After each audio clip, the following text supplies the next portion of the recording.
நிமிர்ந்த நன்னடையும் நேர்கொண்ட பார்வையும் நிலத்தில் யாருக்கும் அஞ்சாத நெறிகளும் திமிர்ந்த ஞானச் செருக்குடன் வாழ்வதால் செம்மை மாதர் திரும்புவதில்லையாம். அமிழ்ந்து பேரிருள் ஆமறி யாமையால் அவல மெய்தி கலையின்றி வாழ்வதை உமிழ்ந்து தள்வது பெண்ணறமாகுமாம்.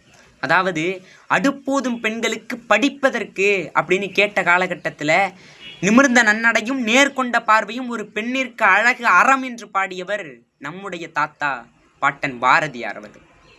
ஆனால் இன்றைய காலகட்டத்தில் பெண் என்பவள் ஏதோ ஒரு வகையில் இந்த சமுதாயத்திற்கோ வீட்டிற்கோ அடிமைப்பட்டுத்தான் கிடைக்கிறார்.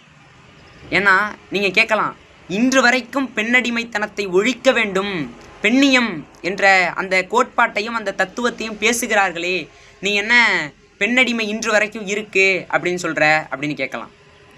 ஏன்னா ஆணுக்கு பெண் சமம் என்று பேசுவதல்ல பெண்ணியம். அதனால் பெண் அடிமைத்தனமும் ஒழிந்து விடாது. ஆணும் பெண்ணும் சமம் அப்படின்னு பேசணும். அதைத்தான் பாரதியார் சொல்கிறாரு, ஆணும் பெண்ணும் நிகரென கொள்வதால் அறிவு லோங்கி இவ்வையம் தழைக்குமாம் அப்படின்னு. இனிமேல் நாம் ஆணுக்கு பெண் சமம் அப்படின்னு சொல்லக்கூடாது, ஆணும் பெண்ணும் சமம் அப்படின்னு சொல்லணும். அனைத்து தமிழச்சிக்கும் என்னுடைய மகளிர் தின